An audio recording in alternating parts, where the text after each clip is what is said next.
Hello guys and welcome to our channel. So આજના વિડીયોની અંદર આપણે જોઈશું ચેપ્ટર નંબર 6 ક્રમચય અને સંચય. એની અંદર આજે આપણી પાસે છે લેક્ચર નંબર 5મું અને આજના વિડીયોની અંદર આપણે શીખવાના છીએ આ ચેપ્ટરનું મેઇન ટોપિક જેનું નામ છે ક્રમચય. એના વિશે આજના વિડીયોમાં આપણે ડિટેલમાં સમજીશું ક્રમચય કોને કહેવાય, એના દાખલા કેવી રીતના ગણવા, એના સૂત્રો કયા આવે, એના ઉદાહરણ દ્વારા આપણે સ્ટેપ બાય સ્ટેપ સમજવાના છીએ. સાથે સાથે એના આપણે ચોપડીમાં આપેલા એક્ઝામ્પલ પણ કેટલાક આજના વિડીયોમાં સોલ્વ કરવાના છીએ. વિડીયોમાં અંત સુધી બને રહેજો.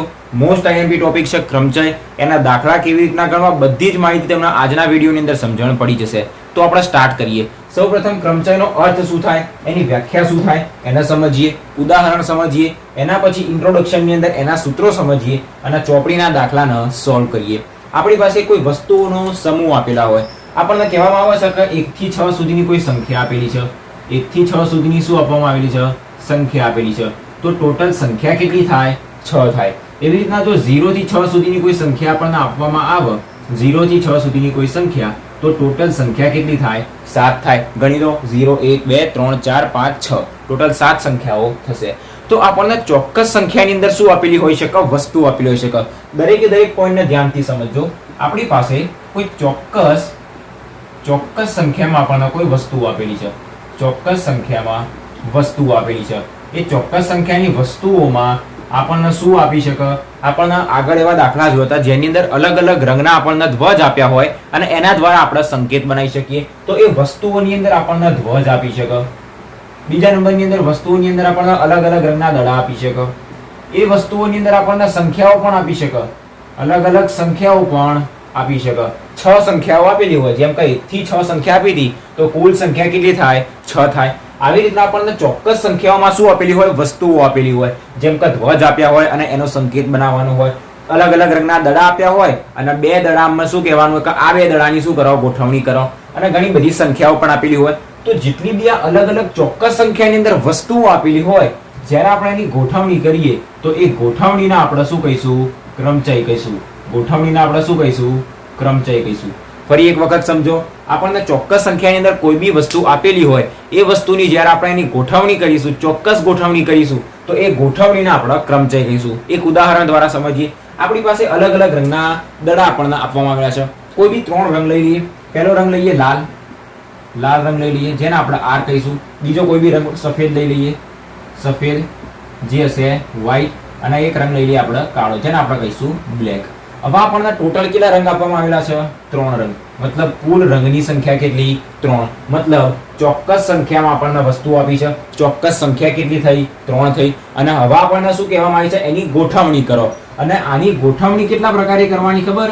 એવું કહેવામાં આવ્યું છે કે એની ગોઠવણી કરો અને 2 રંગના દડાની પસંદગી કરવાની છે. ગોઠવણી કરવાની પણ કેટલા? 2 દડાની ગોઠવણી કરવાની. મતલબ તમે અહીંયા કોઈ બી 2 દડા લઈ શકો. હવે કોઈની ઈચ્છા એવી છે કે બ્લેક લેવો છે અને રેડ લેવો છે, તો લઈ લીધો. બ્લેક અને રેડ ની ગોઠવણી કરી દીધી. કોઈકની ઈચ્છા છે કે વ્હાઈટ અને બ્લેક ની ગોઠવણી કરી છે, તો કરી દીધી. કોઈકની ઈચ્છા છે કે રેડ અને વ્હાઈટ ની ગોઠવણી કરી છે, તો કરી દીધી. તમે આપણે કેટલા પ્રકારે? 3 પ્રકારે એની ગોઠવણી કરી. હજી તમને લાગે છે કે બીજા કોઈ પ્રકારે ગોઠવણી થઈ શકે? થઈ શકે.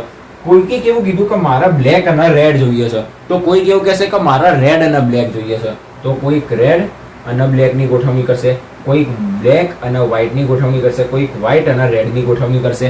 મતલબ ટોટલ એની ગોઠવણી કેટલા પ્રકારે થઈ? 1 2 3 4 5 અને 6 પ્રકારે ગોઠવણી થઈ.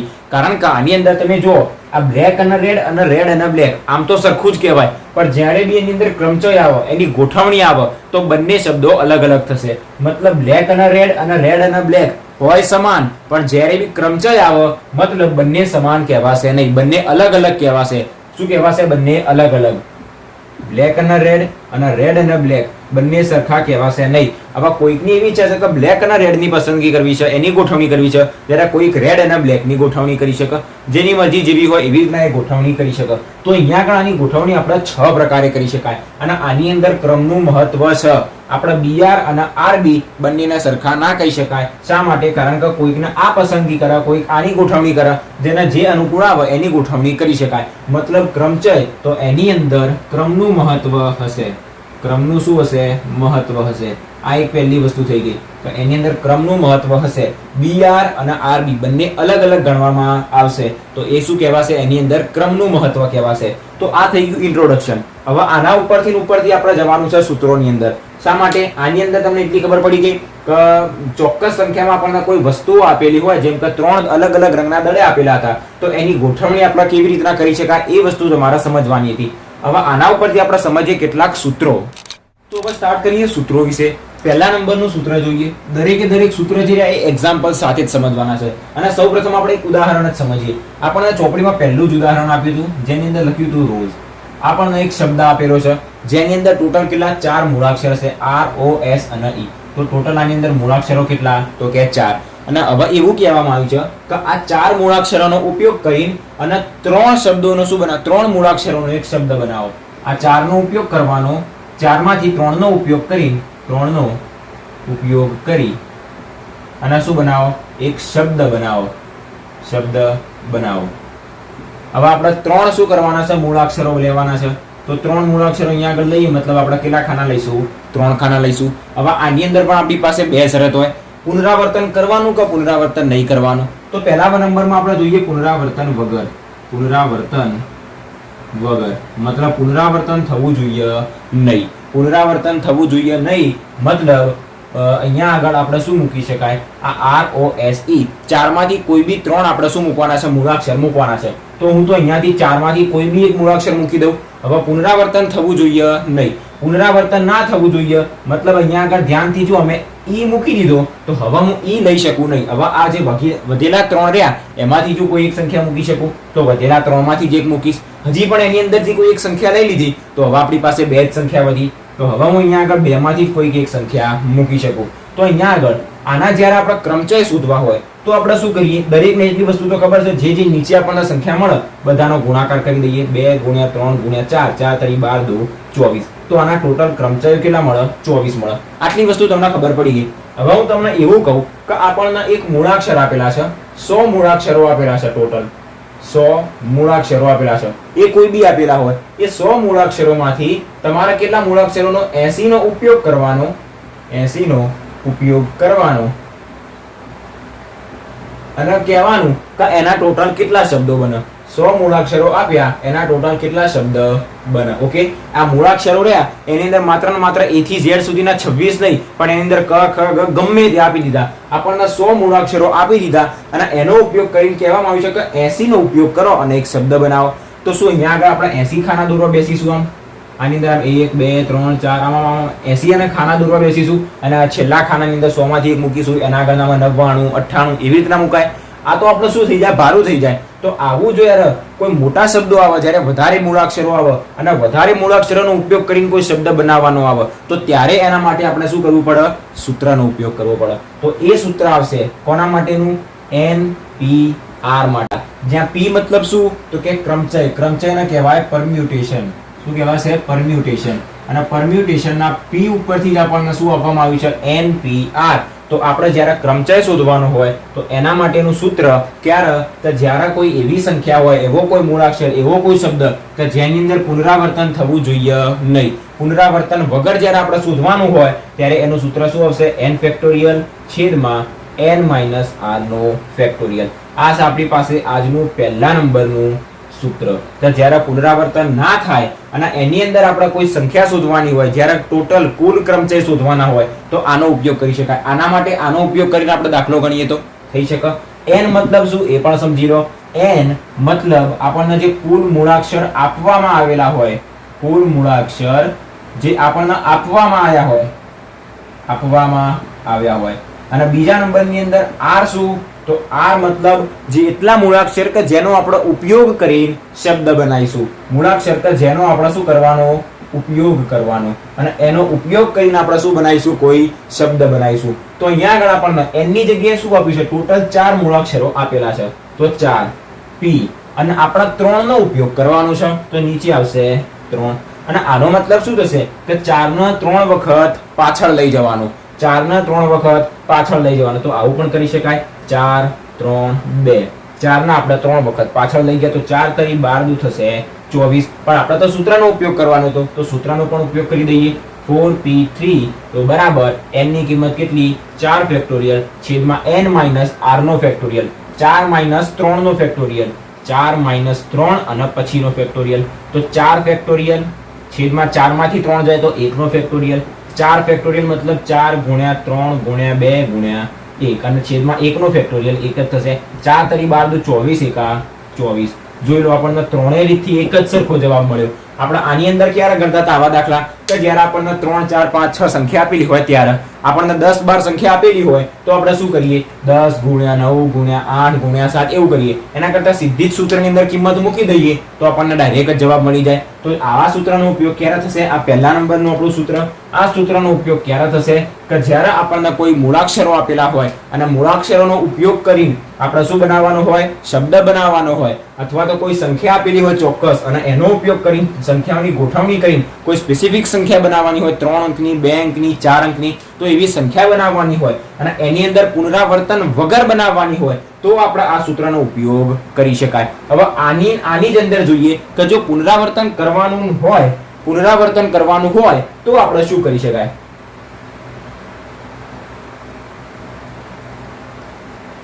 આનું આ જ ઉદાહરણ જોઈએ. આની અંદર આપણને શું આપેલા છે? 4 શબ્દો, 4 અક્ષર આપેલા છે, 4 મૂળાક્ષર. એની અંદરથી 3 નો ઉપયોગ કરવાનો છે. તો અહીંયા આગળ આપણે દોરીએ 3 નો ઉપયોગ કરીને શું બનાવવાનું છે? આપણી પાસે એક શબ્દ બનાવવાનું છે.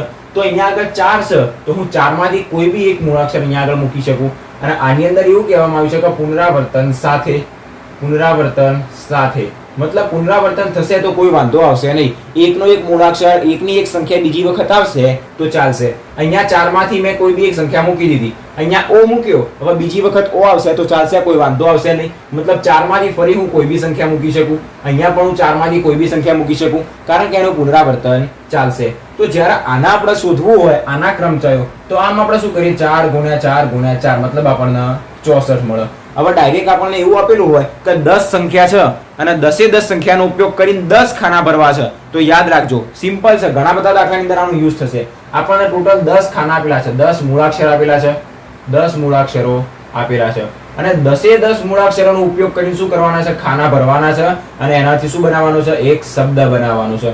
10 મૂળાક્ષરો ભરવાના અને 10 નો ઉપયોગ કરીને મૂળાક્ષરો ભરીને શબ્દ બનાવવાની આવે, કોઈ સંખ્યા બનાવવાનું આવે તો આપણે શું કરી શકાય? સીધો 10 નો ફેક્ટોરિયલ. જો અહીંયા આગળ આપણને 4 મૂળાક્ષર આપેલા છે ROSE અને એમ કે 4 નો તમે તાર ઉપયોગ કરીને અને એક શબ્દ બનાવો, તો 4 નો જ્યારે બી ઉપયોગ કરવાનો આવે તો એનો જવાબ સિમ્પલ 4 ફેક્ટોરિયલ. એક જ વસ્તુ યાદ રાખવાની, 4 શબ્દો આપેલા અને લેવાના કેટલા? 4.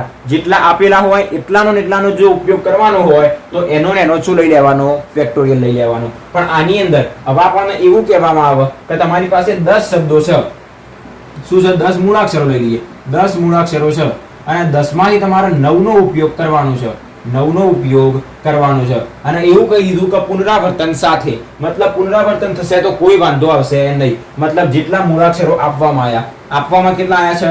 10. તો જે આપ્યા હોય એ n, જેનો ઉપયોગ કરવાનો હોય એ r અને પુનરાવર્તન સાથે કીધું હોય અને પુનરાવર્તન સાથે હોય એટલે સિમ્પલ સૂત્ર n ની r ઘાત. આપણને 10 મૂળાક્ષરો આપ્યા હતા અને એની અંદરથી 9 નો ઉપયોગ કરવાનો હતો અને પુનરાવર્તન થાય તો ચાલે, તો સરળ 10 ની 9 ઘાત એને આપણે ગણી દેવાની. 10 ગુણ્યા 10 ગુણ્યા 9 વાર કરી દેવાના એટલે આપણને જવાબ મળી જાય. આ છે આપણી પાસે બીજા નંબરનું સૂત્ર.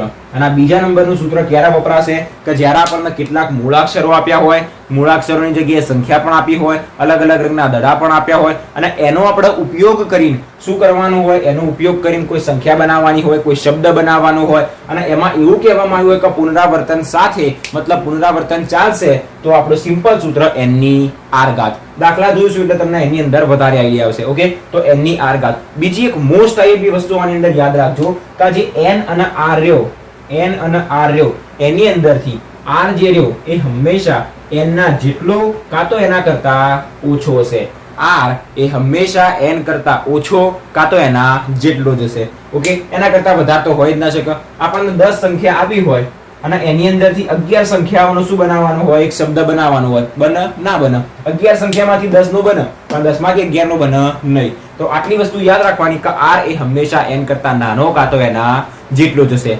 આ થઈ ગયા આપણી પાસે બે સૂત્રો. પહેલું સૂત્ર કે જ્યારે બી આપણને કેટલીક સંખ્યા આપી હોય એનો ઉપયોગ કરવાનો. બંનેની અંદર આવું જશે, કેટલીક સંખ્યા આપી હોય, કેટલાક મૂળાક્ષરો આપ્યા હોય એનો ઉપયોગ કરવાનો. શબ્દ બનાવવાની, 2 અંકની, 3 અંકની, 4 અંકની સંખ્યા બનાવવાની, ગમે તે બનાવવાનું આપણને કહી શકે.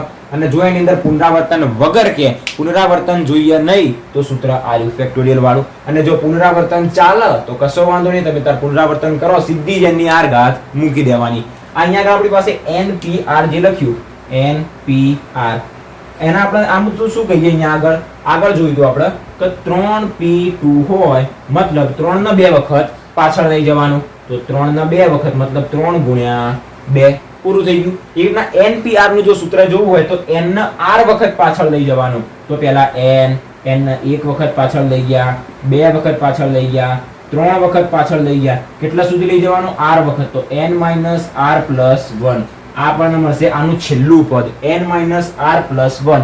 એને r વખત પાછળ લઈ જવાનું મતલબ એને n - r + 1 આ આવશે એનું છેલ્લું પદ. એક આ સૂત્ર બી યાદ રાખજો, જો MCQ માં ખાલી જગ્યામાં પૂછાય તો આપણને ખબર હોવી જોઈએ. આ સૂત્ર બી કોનું છે તો કે આપણી પાસે ક્રમચયનું સૂત્ર છે. ક્રમચય અંગ્રેજીમાં કહેવાય પરમ્યુટેશન, અને પરમ્યુટેશન આ p ઉપરથી આપણને શું આપવામાં આવ્યું છે? આ સૂત્ર NPR વાળું. તો બે સૂત્રની અંદર કમ્પ્લીટ તમને માહિતી મળી ગઈ છે, કોઈ ડાઉટ નહીં હોય. આપણે જોઈએ ત્રીજા નંબરનું સૂત્ર.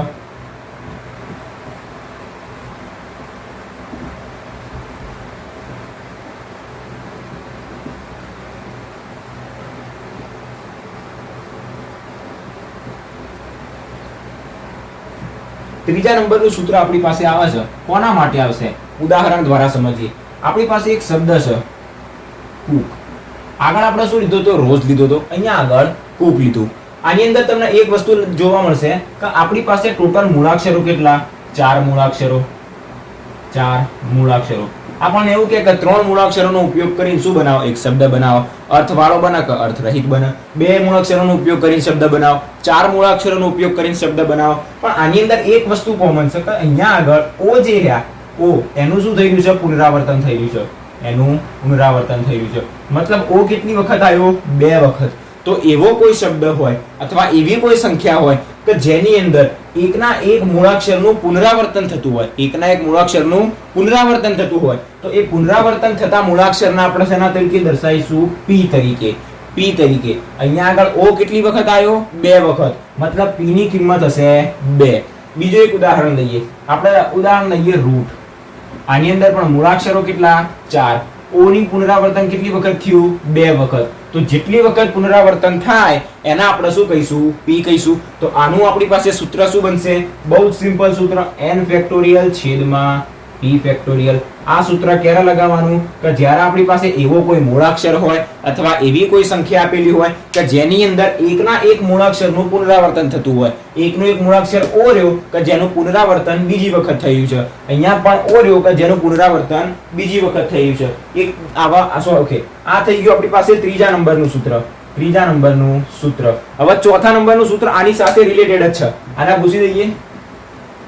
ચોથા નંબરનું સૂત્ર કે જેની અંદર આપણને શું આપવામાં આવ્યું છે? આપણી પાસે એક શબ્દ આપ્યો છે મિશન. અહીંયા આગળ પણ તમે એક વસ્તુ ધ્યાનથી જુઓ. આપણને i કેટલી વખત આપેલા છે? 2 વખત. આ 1 વખત અને આ 2 વખત. જ્યારે s પણ આપણને 2 વખત આપ્યા છે.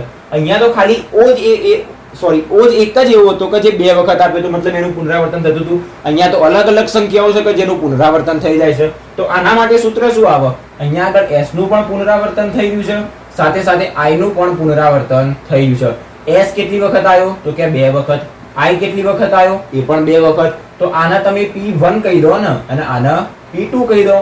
બહુ સરળ. તો સૂત્ર શું બનશે? n ફેક્ટોરિયલ m ના m છેદમાં આપણી પાસે શું મળ્યું? નીચે p હતું તો એની જગ્યાએ p1 નો ફેક્ટોરિયલ, p2 નો ફેક્ટોરિયલ. જો એવો કોઈ ત્રીજી સંખ્યા હોય કે એનું પણ પુનરાવર્તન થઈ રહ્યું છે, એનો પણ ફેક્ટોરિયલ. કોઈ ચોથી સંખ્યા છે તો એનો બી ફેક્ટોરિયલ. તો દરેકે દરેક એવી સંખ્યા કે જેનું પુનરાવર્તન જેટલી વખત થતું હોય એ દરેકે દરેકનો ફેક્ટોરિયલ કે નીચે આપણે આપી દઈએ તો એ આપણને શું મળી જશે? એનો ક્રમચય મળી જશે. આના નાના માટે દાખલો ગણવો હોય તો શું થશે? આખા આના સોલ્વ કરીએ અને આના ક્રમચયો શોધવા હોય તો કેવી રીતના શોધીશું? આની અંદર ટોટલ અંકો કેટલા? 1 2 3 4 5 6 7. કુલ મૂળાક્ષરો કેટલા? 7. તો કુલ મતલબ n, તો 7 નો ફેક્ટોરિયલ. અને બીજા નંબરની અંદર છેદમાં શું આવશે? એવા મૂળાક્ષરો જેનું પુનરાવર્તન થતું હોય, જેટલી વખત પુનરાવર્તન થતું હોય એની સંખ્યા. અહીંયા આગળ i 2 વખત આવ્યો, s પણ 2 વખત આવ્યો, મતલબ p1 પણ 2 આવશે, p2 પણ 2 આવશે. બસ આને સોલ્વ કરી દો. 7 ફેક્ટોરિયલ ને સોલ્વ કરો, નીચે 2 ફેક્ટોરિયલ ને સોલ્વ કરો, બંનેનો ભાગાકાર આપણને ડાયરેક્ટ શું આપશે? એનો જવાબ આપશે. આર્યા ઉદાહરણને પણ આપણે આની રીતથી સોલ્વ કરી દઈએ. કોકની અંદર ટોટલ મૂળાક્ષરો કેટલા? 4. ટોટલ મતલબ n, તો 4 નો ફેક્ટોરિયલ છેદમાં p નો ફેક્ટોરિયલ. p નો ફેક્ટોરિયલ મતલબ એવો કોઈ મૂળાક્ષર, એવી કોઈ સંખ્યા કે જેનું પુનરાવર્તન થાય. o નું પુનરાવર્તન થાય. કેટલી વખત આવે? 2 વખત, તો છેદમાં આવશે 2 ફેક્ટોરિયલ. આના ગણતરી કરો, છેલ્લા આપણને શું મળી જશે? આનો પણ જવાબ મળી જશે. તો આપણી પાસે આર્યા 4 સૂત્રો હતા. આ 4 સૂત્રોની અંદરથી આપણને એટલી વસ્તુ ખબર પડી જવી જોઈએ કે ક્યારે કેવી રકમ આપી હોય તો કયા સૂત્રનો ઉપયોગ કરવો. એ તમે જ્યારે વધારે પડતા દાખલા ગણશો, 4, 5, 6, 7 દાખલાની પ્રેક્ટિસ કરશો એટલે તમને વધારે આઈડિયા આવશે. હવે આપણે આના પછી ઉદાહરણની અંદર જવાનું છે.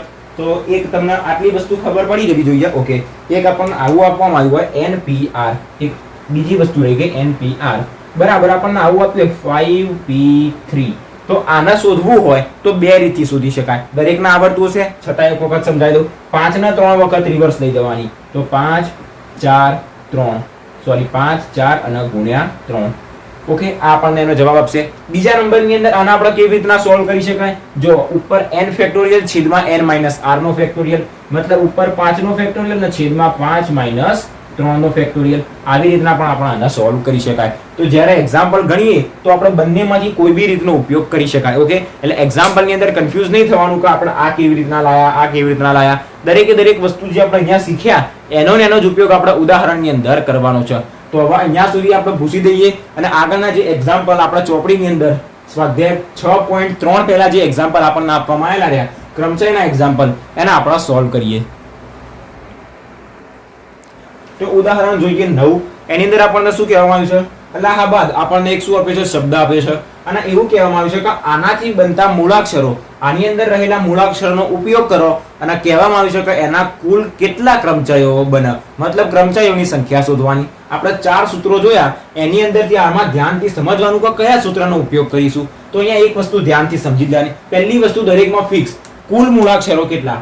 1, 2, 3, 4, 5, 6, 7, 8, 9. મતલબ અહીંયા આપણને n બરાબર કેટલા આપેલા છે? 9. n બરાબર 9. બીજા નંબરની અંદર કોઈનું પુનરાવર્તન થઈ રહ્યું છે? તો કે હા.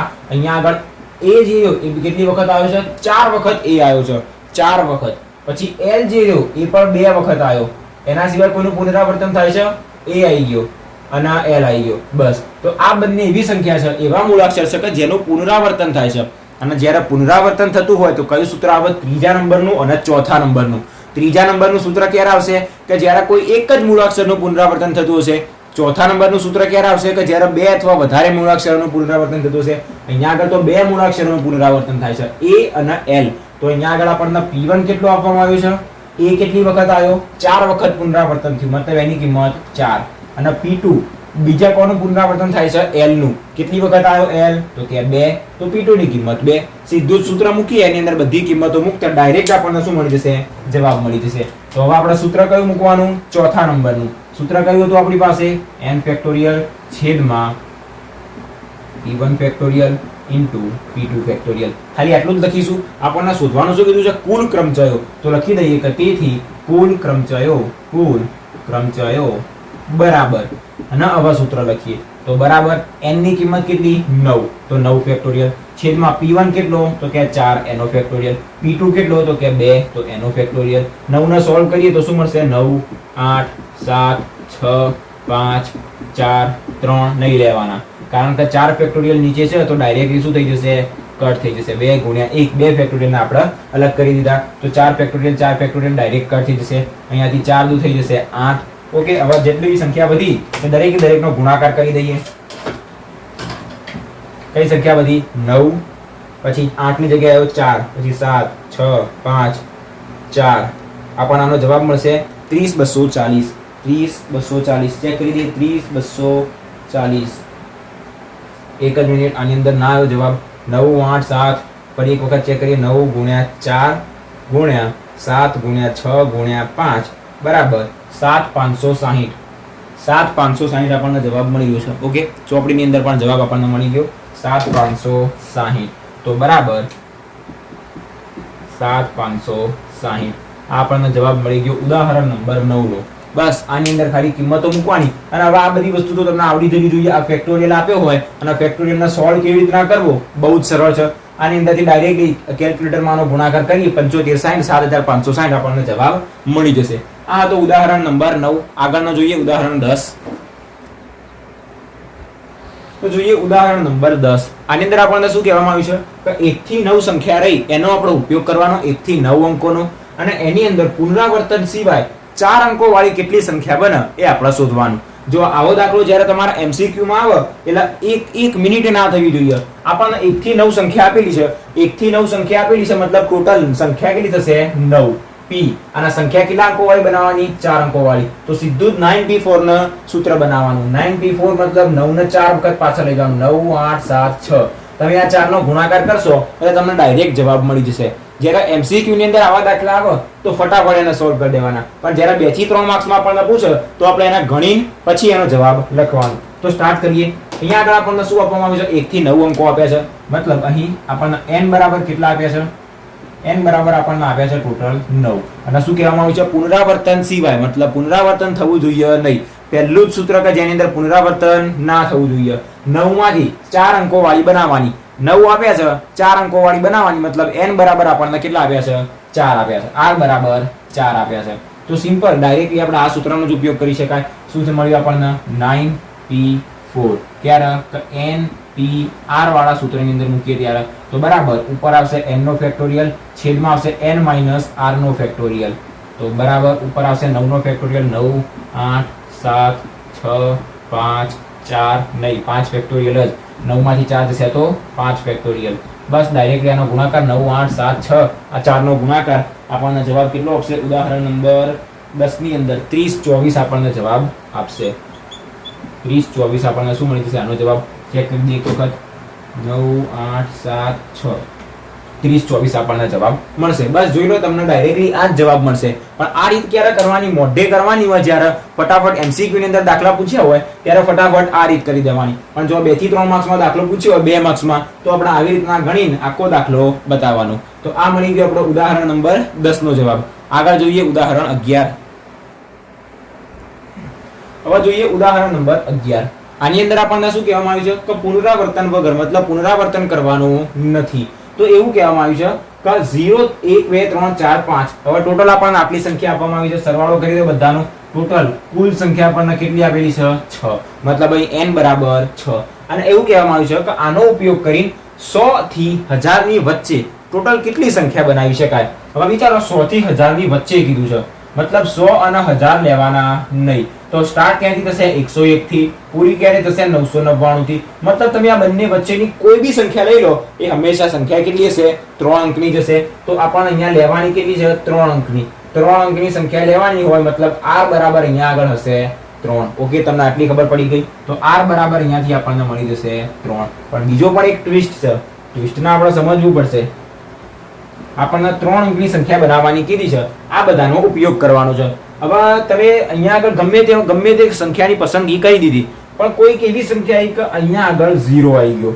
અહીંયા આગળ 0 આવી ગયો. કોઈ પાછળ ગમે તે મૂકી દઉં. અહીંયા આગળ 8 મૂકી દઉં 2 મૂકી દઉં તો આપણે 3 અંકની સંખ્યા બનાવી. હવે ખાનું ખોલી દો ખોખું ખોલી દો અને બહાર કાઢશો તો આપણને સંખ્યા 2 અંકની જ મળી ગઈ. મતલબ જ્યારે બી 0 પહેલા સ્થાને હશે તો આપણને સંખ્યા કેટલા અંકની મળશે 2 અંકની મળશે. પણ આપણી તો શરત કહીએ કે સંખ્યા 100 થી 1000 ની વચ્ચે જ હોવી જોઈએ. 100 થી 1000 ની વચ્ચે તો સંખ્યા 3 અંકની જ હોય પણ આપણને તો અહીંયા આગળ 2 અંકની મળી. મતલબ ટોટલ જેટલી સંખ્યા રહી એની અંદરથી આવી સંખ્યાઓને આપણે બાદ કરવી પડશે. તો આવી કેટલી સંખ્યા હશે તો એના ગણીએ અહીંયા આગળ. કેવી રીતના ગણવાની જોઈ લો. સૌપ્રથમ પહેલા સ્થાને આપણે 0 મૂકી દીધી. મતલબ આપણી પાસે આ જે 6 સંખ્યાઓ હતી એની અંદરથી 0 ના કાઢી દઈએ તો આપણી પાસે 5 સંખ્યા વધશે. તો હવે 5 સંખ્યામાંથી આપણે ટોટલ કેટલા ખાના ભરવાના છે 2 ખાના ભરવાના છે. 5 ખાના છે 2 ભરવાના છે. 5 સંખ્યામાંથી 2 ભરવાના હોય તો 5p2 આ કેવી સંખ્યાઓ થશે એવી સંખ્યા કે જેના આગળ 0 આવતી હશે. અને આપણી પાસે ટોટલ સંખ્યા કેટલી તો 6 સંખ્યા આપણને આપવામાં આવી છે અને એની અંદરથી 3 ખાના ભરવાના છે. 6 સંખ્યા આપણને આપવામાં આવી છે 3 ખાના ભરવાના છે. હવે 0 વાળી કેટલી હશે તો કે 0 ફિક્સ થઈ ગયું મતલબ એને જોવાનું નહીં. તો આપણી પાસે 5 સંખ્યાઓ વધી 1 થી 5 વાળી. તો 1 થી 5 નો ઉપયોગ કરીને આપણે 2 ખાના ભરવાના છે. 1 થી 5 નો ઉપયોગ કરીને 2 ખાના મતલબ 5 નો ઉપયોગ કરીને 2 ખાના, તો આ થશે કુલ. એની અંદરથી આ 0 આવી તો બંનેની જ્યારે બાદબાકી કરી દઈએ તો આપણને ડાયરેક્ટ શું મળી જશે? 6. 100 થી 1000 વચ્ચેની 3 અંકોની દરેક સંખ્યા. તો કુલ ક્રમચયો જે શોધવાના રહ્યા એટલા મળશે. કુલ ક્રમચયો બરાબર 6p3 માંથી માઇનસ કરી દઈશું 5p2 ને, તો 6p3 મતલબ 6 ગુણ્યા 5 ગુણ્યા 4 માઇનસ 5 ગુણ્યા 4. 6 પંચા 30 ચોક 120 માઇનસ કરીશું 5 ચોક 20 ને, સીધો જવાબ આપણને મળી જશે 100. ઓકે, કોઈની ઈચ્છા સૂત્રનો ઉપયોગ કરીને દાખલો ગણવાની છે તો સૂત્રનો ઉપયોગ કરીને દાખલો ગણી શકે. જવાબ આપણને 100 મળી ગયો. તો આ હતો આપણો ઉદાહરણ નંબર 11. ટાઈમ કેટલો છે આપણી પાસે? લગભગ 28 થી 30 મિનિટ જેવો ટાઈમ થવા આવ્યો છે. તો આજના વિડીયોમાં આપણે અહીંયા સુધી રાખીએ. આના પછીના વિડીયોમાં આપણે આગળના એક્ઝામ્પલ જોઈશું. ઉદાહરણ નંબર 12, 13, 14, 15 અને 16 સુધી આપણને એક્ઝામ્પલ આપ્યા છે. તો 16 સુધીના બાકીના જેટલા બી એક્ઝામ્પલ રહ્યા આના પછીના લેક્ચરમાં લેક્ચર નંબર 6 ની અંદર આપણે જોઈએ. તો આજના વિડીયોની અંદર આપણે ક્રમચય વિશે શીખ્યા, એના 4 સૂત્રો શીખ્યા, ક્યારે કયા સૂત્રનો ઉપયોગ કરવો એના વિશે આપણને કેટલોક આઈડિયા આવ્યો દાખલા ગણી. હવે કેટલાક બાકીના ઉદાહરણ જે રહ્યા એ આપણે આના પછીના લેક્ચરમાં લેક્ચર નંબર 6 ની અંદર ગણીશું. આજના વિડીયોમાં તમને ક્યાંય કોઈ ડાઉટ હોય તો કમેન્ટ કરી દેજો, આપણે એનું સોલ્યુશન નીકાળી દઈશું. મળીએ નેક્સ્ટ વિડીયોમાં. વિડીયોને લાઇક, શેર અને ચેનલને સબસ્ક્રાઇબ કરવાનું ભૂલતા નહીં. મળીએ લેક્ચર નંબર 6 ની અંદર. Thanks for watching guys.